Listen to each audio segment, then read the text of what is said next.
सोनल की भाभी सोनल को 4 फ़ोन कर चुकी थी, पर सोनल फ़ोन ही रिसीव नहीं कर रही थी। कुछ देर बाद जब सोनल किचन से बाहर आई तो देखा कि उसकी भाभी के 4 लगातार मिस कॉल थे। ये देखकर वह घबरा गई, क्योंकि उसकी भाभी को पता था कि अगर सोनल 2 बार में फ़ोन नहीं उठा रही है तो इसका मतलब यही है कि वह अपने काम में व्यस्त है या फिर फ़ोन से दूर है। अब सोनल का मन घबरा रहा था, क्योंकि भाभी के 4 फ़ोन लगातार आने से उसे टेंशन हो गई थी, क्योंकि सोनल की मम्मी की तबीयत इन दिनों ठीक नहीं चल रही थी। अभी 2 दिन पहले ही सोनल अपनी मम्मी से मायके मिलकर आई थी। फिर भी सोनल ने हिम्मत करते हुए अपनी भाभी को फ़ोन लगाया, और फ़ोन जैसे ही भाभी ने उठाया तो सोनल को रोते हुए कहा, दीदी मम्मी हमें छोड़कर चली गई है। रात को अच्छे से सोई थी, सुबह आपके भैया और मैंने खूब उठाने की कोशिश की, पर वह नहीं उठी। तब हमने डॉक्टर साहब को बुलाया, तब उन्होंने बताया कि मम्मी अब नहीं रही। दीदी आप जल्दी से घर आ जाओ। इतना सुनते ही सोनल की आंखों से आंसू बहने लगे।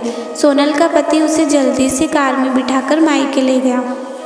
सोनल जैसे ही अपने घर पहुंची तो अपनी माँ के शरीर को देखकर उससे लिपटकर खूब रोई। आखिर में सक्षम ने उसे किसी तरह समझाया और माँ का अंतिम संस्कार किया। सारे विधि विधान होने के बाद भी सोनल रोए जा रही थी। उसे माँ की बहुत याद आ रही थी। तब सोनल की मौसी ने उसके आंसू पोंछे हुए और उसे संभाला और कहा, सोनल बेटा ऐसे दुखी मत हो। दीदी नहीं रही तो क्या हुआ, मैं तो हूँ ना तेरी मौसी। मेरा घर भी तेरा ही मायका है। जब तेरा मन करे तो अपनी मौसी के आ जाना। वैसे कहते भी है ना, मौसी मतलब माँ।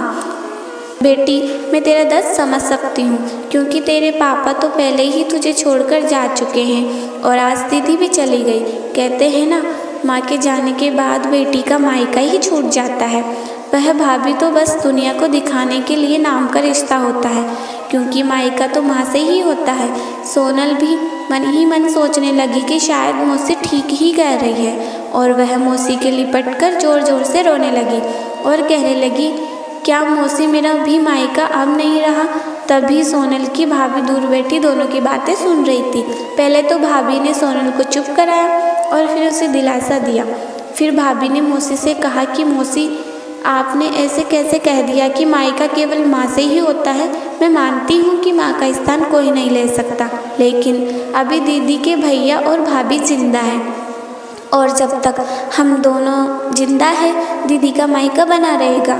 मैं पूरी तरह कोशिश करूँगी कि दीदी को मम्मी की तरह प्यार और सम्मान देने की, और दीदी जब चाहे तब यहाँ आ सकती है। ये घर कल भी उनका था और आज भी उनका ही रहेगा।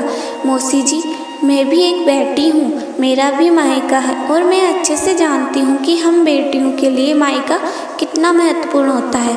मौसी जी आप दीदी को अपने घर ज़रूर बुलाइए, पर उन्हें आप उनके भैया और भाभी से दूर मत कीजिए। तभी मौसी ने कहा, बहू आज के ज़माने में तेरी जैसी सोच रखने वाली बहू बहुत कम मिलती है। मुझे माफ़ कर दे, मैंने सोनल को गलत राह दिखाई। तभी सोनल अपनी भाभी के गले लगकर और बोली, भाभी आज आपने मुझे विश्वास दिला दिया कि भाभी भी माँ के समान होती है, और मैं संतुष्ट हूँ कि जब तक आप और भैया हो मेरा मायका बना रहेगा।